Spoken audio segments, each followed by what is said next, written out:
আল্লাহ রাব্বুল আলামিন বলেন ওয়ালিল্লাহি আলান নাসি হিজ্জুল বাইতি মান ইসতাতাআ ইলাইহি সাবিলা।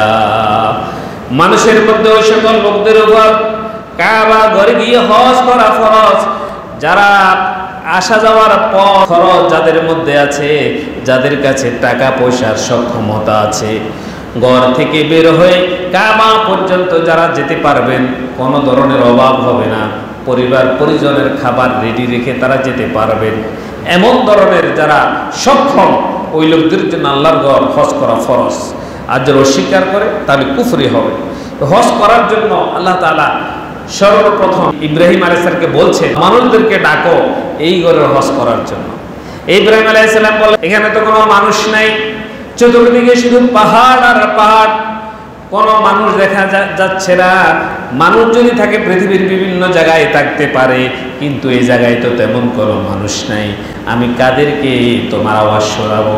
আল্লাহ রাব্বুল আলামিন বলেন ওয়াজিন ফিন নাসি বিল হাজ্জি ইয়াতুকা রিজালান ওয়া আলা কুল্লি দামিরি ইয়াতিনা মিন কুল্লি ফাজ্জিন আমিক। আল্লাহ পাক বলছে ইব্রাহিম তুমি মানুষদেরকে হজের দাওয়াত দাও, হজের ঘোষণা দাও।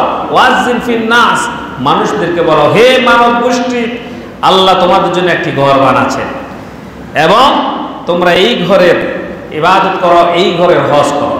তিনি ঘোষণা দিয়ে দিলেন।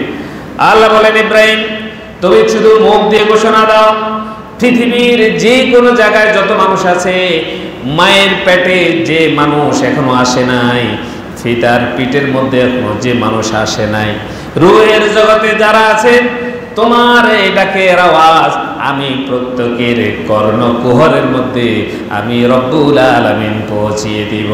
সুবহানাল্লাহ।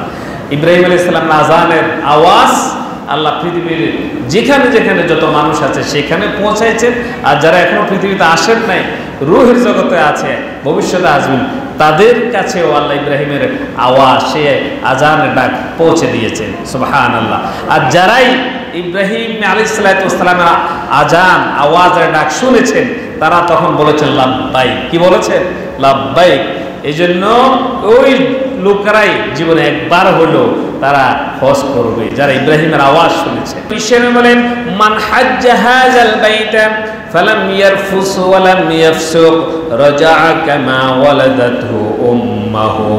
যে ব্যক্তি লক্ষ লক্ষ টাকা খরচ করে হজ করার জন্য মক্কা নগরীতে বাইতুল্লাহর মধ্যে যাবে, হজের কাজগুলো শেষ করে সে যখন আবার বাড়িতে ফিরে আসবে, আমার নবী বলেন মায়ের গর্ভ থেকে একটা সন্তান যেভাবে নিষ্পাপ হয়ে ভূমিষ্ঠ হয়, যে লোক হজ করতে যাবে আল্লাহ রাব্বুল আলামিন ওই লোকের হজের পরে তাকে নিষ্পাপ অবস্থায় কাবা ঘর থেকে তার বাড়ির মধ্যে ফেরত নিয়ে আসবে। সুবহানাল্লাহ। তার জীবনের কোনো গুনাহ থাকবে না।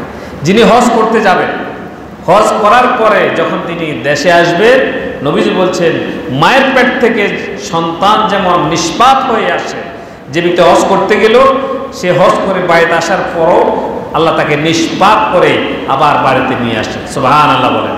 সেখানে গুনাহগুলো আল্লাহ মাফ করে দেন। এবং রাসূলুল্লাহ বলছেন হাজী যিনি হজ করে মাত্র আসছেন, তিনি আল্লাহর কাছে যা চাইবেন তাই আল্লাহ কবুল করবেন। এবং কোনো মানুষের জন্য তিনি যদি দোয়া করেন, সেই দোয়া আল্লাহ তার জন্য কবুল করেন। সুবহানাল্লাহ।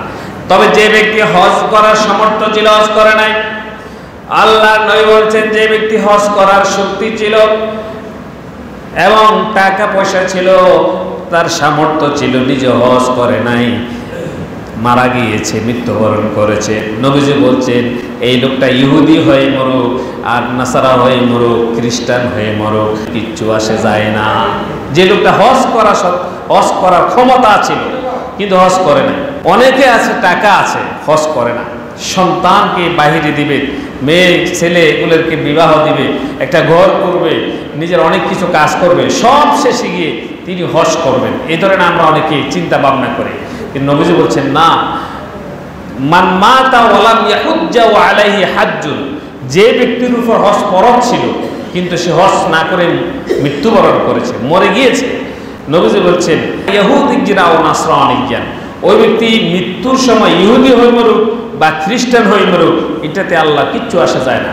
তার মানে হচ্ছে হজ করার ক্ষমতা থাকা সত্ত্বেও কেন সে হজ করলো না, যেন বাহানা করা যাবে না। কারণ টাকা পয়সা দেওয়ার মালিককে, ধন সম্পদ যিনি দেন ওনার নাম কি? আল্লাহ। আল্লাহ দিয়ে এবং নিয়ে দুই দিক দিয়ে আল্লাহ পরীক্ষা করেন।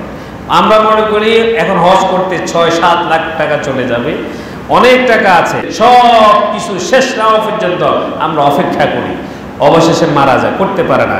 এটা উচিত না। হজ যখন ফরজ হয়ে যাবে, আপনি যখন মনে করবেন আপনার কাছে এমন অর্থ সম্পদ আছে যে পরিবার পরিজন চলতে পারবে 1 মাস, এবং আমার মক্কা থেকে বাড়ি পর্যন্ত আসা যাওয়ার পর আমার সেই টাকা আছে, 1 মাস পর্যন্ত আমার পরিবারের কোনো ধরনের কারো কাছে হাত পেতে হবে না টাকার জন্য, খরচের জন্য, সব খরচ বাদ দিয়ে আপনার কাছে এই পরিমাণ টাকা আছে, তাহলে বুঝতে পারবে যে আপনার হজ ফরজ হয়ে গেছে।